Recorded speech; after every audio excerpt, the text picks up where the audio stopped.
Hey everyone, welcome back to this week's episode of Toast and Topics. As promised, today we'll be talking about a topic that will likely hit close to home for a lot of our audience. If you're a breakfast lover just like Ben and me, you've probably noticed that your trips to the grocery store lately have gotten a bit more expensive for one staple item that's historically been quite cheap, and that is eggs. That's right. Today we're going to unpack why exactly eggs have gotten so pricey recently. We'll quantify the impact of the latest bout of avian flu on chicken populations in that regard, and then use that as a baseline to understand the resilience of America's agricultural supply chains. Yeah, it's honestly pretty crazy to think about what a carton of eggs costs currently. I'm not sure where you shop the most, Ben, but in my local supermarket, I've seen a carton of eggs go for nearly $10. So I'm just confused on how we even got here in the first place. Yeah, it's absolutely insane. But as you said, the US has really recently been grappling with an unprecedented egg shortage, and that's forced many restaurants and grocery stores to raise prices or limit the amount of eggs consumers can purchase at one time. And many shoppers, myself included, are finding shelves fairly sparsely populated, as well as signs explaining to customers that there's a limit on how many egg cartons that you can purchase, which isn't usual. Grocery stores and restaurants are now paying around $8 for a dozen Midwest large eggs, which are the industry standard, and that's up from $3.33 a year ago. That's an insane increase. And at that price, each egg costs roughly 65 cents, which is a jump of nearly 70% versus a year ago. And just to add to the shortage, I've read that many consumers are actually stockpiling eggs as well. Just over a week ago, for example, a group of thieves stole 100,000 organic eggs from a distribution trailer in Pennsylvania. And there was another instance of more than 500 eggs being taken from a cafe in Seattle in the early hours of the morning. Wow. So it's pretty shocking to think that one of America's most commonly consumed food items has turned into somewhat of a hot commodity of late. Yeah, the primary driver of the egg shortage has been a severe case of avian influenza, aka bird flu. This outbreak has led to the culling of approximately 160 million chickens across 17 states, and the situation has gotten worse in the past few months, with more than 45 million chickens being killed in the past 4 months alone. In total, this represents around 15% of the nation's egg-laying chicken population. Just to take a step back here, avian flu is a viral infection that primarily affects birds, but in some cases it can spread to humans and other animals, which has caused a lot of concern among American officials.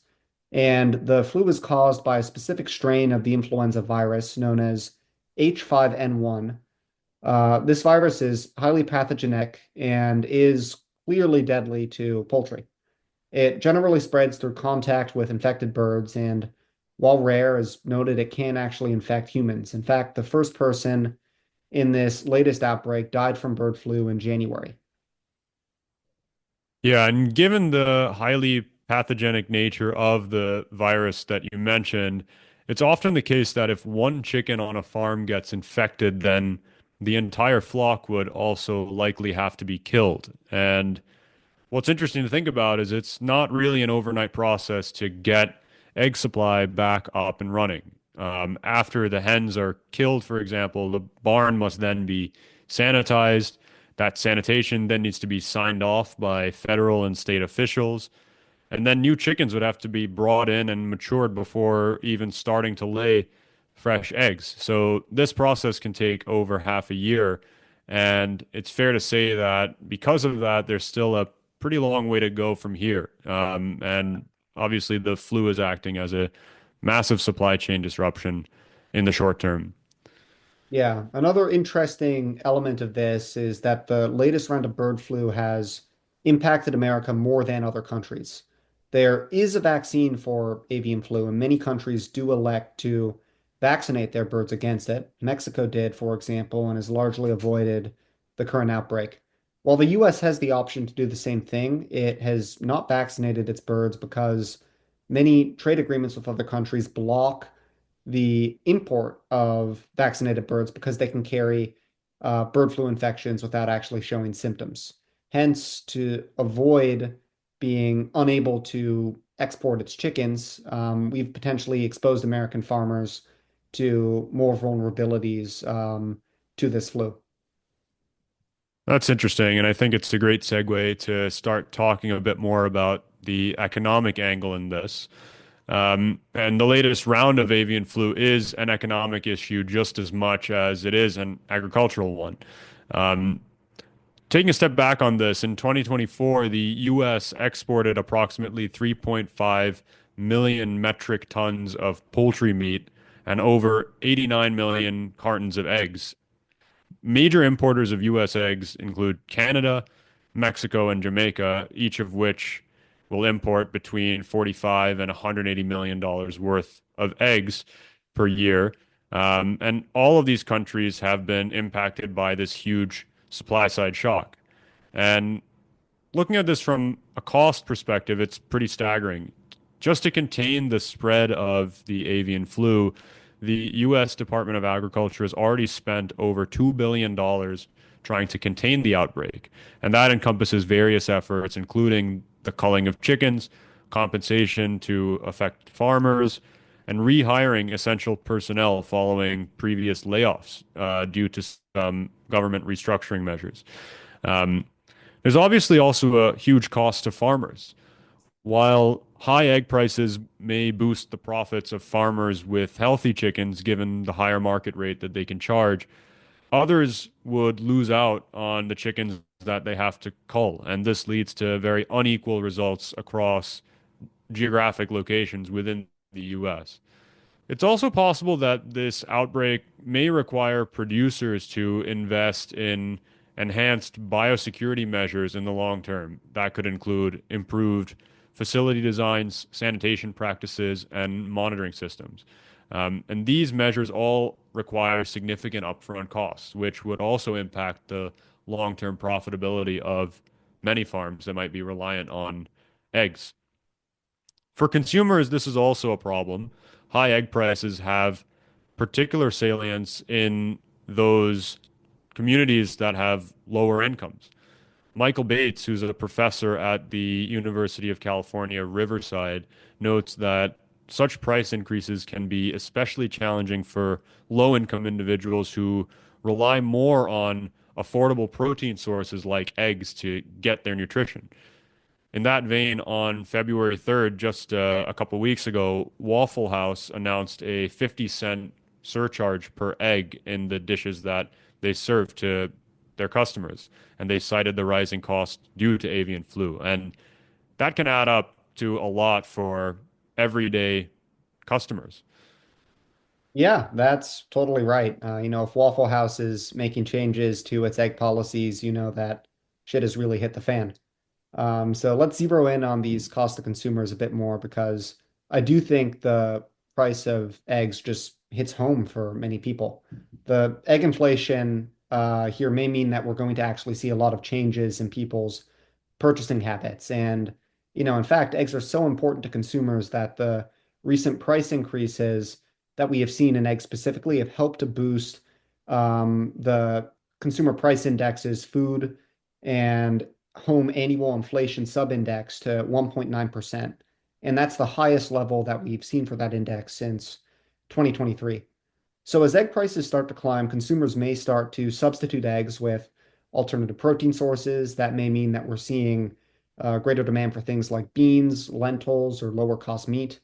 And that shift can alter dietary patterns, nutritional intake, especially for families that rely on eggs for breakfast or baking. And these higher prices also can create anxiety among consumers regarding their financial stability. And as food costs increase, consumers may simply just feel uncertain about what their economic future is, which could actually lead to a more cautious approach to spending on non-essential items. And so all of these negative effects really raise the question, what can we do about this egg shortage? Yeah, and it's a good question. And the unfortunate truth is that not much can be done in the very near term about the current situation with our eggs. the USDA, in fact, expects the prices of eggs to rise even further. And I think what's interesting is that even the Fed, through monetary policy, can't really do much to control supply side shocks, which is one of the limitations of monetary policy.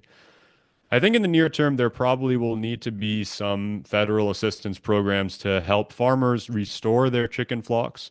There's been a lot of talk in Congress about implementing such programs, and I think we'll start to see the contours of them become more clear in the coming months.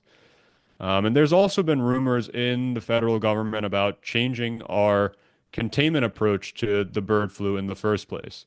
The Trump administration has noted that it plans to adopt a quote unquote smart perimeter approach, which avoids culling entire flocks of chickens when a small amount of bird flu is detected.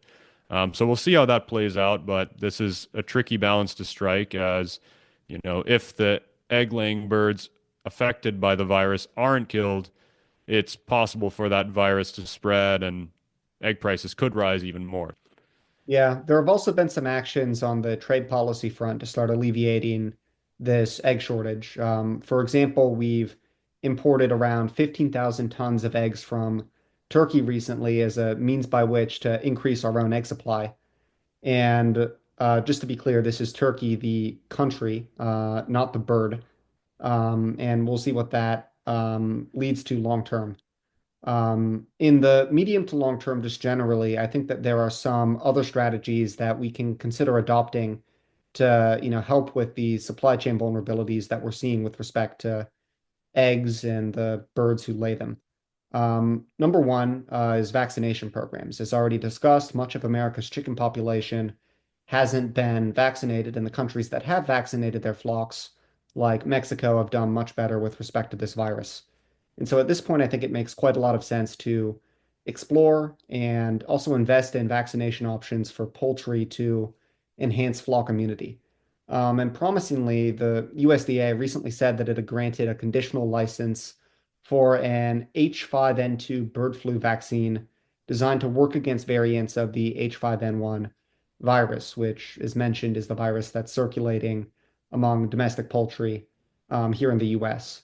I doubt that this kind of a vaccination program is going to become that widely spread in the near term, but in the long term, I think it could be very helpful to adopt such a program to prevent future outbreaks.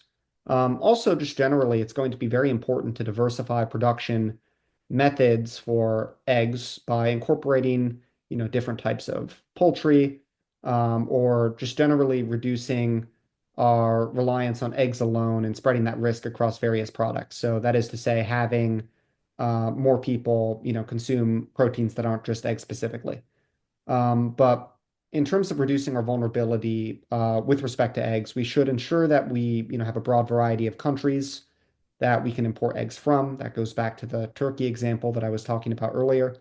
And we should also support local egg production to reduce our dependence on larger suppliers, which, thereby could increase the resilience of these supply chains during outbreaks. And the logic there is that if you have a flock of hundreds of thousands of chickens that all need to be culled when just one or two is infected with bird flu, you're going to see a massive disruption. Whereas if you have 100 flocks of just 1,000 chickens, maybe only one of those flocks is going to have to be culled in the event that bird flu is found in just one of the flocks. And so that diversification could really help with resilience long term. And I call this strategy, somewhat creatively, not putting all of your eggs in one basket. That's a good one, Ben. I don't think that I can top that idea or that pun, so let's call it there. To our audience, thank you for tuning into this episode. We all hope that this problem alleviates soon and that we can all go back to eating affordable, protein-filled breakfasts once more. And we look forward to having you join us next week, where we'll dive into how artificial intelligence is revolutionizing the development of software. Thanks for listening to this episode of Toast and Topics.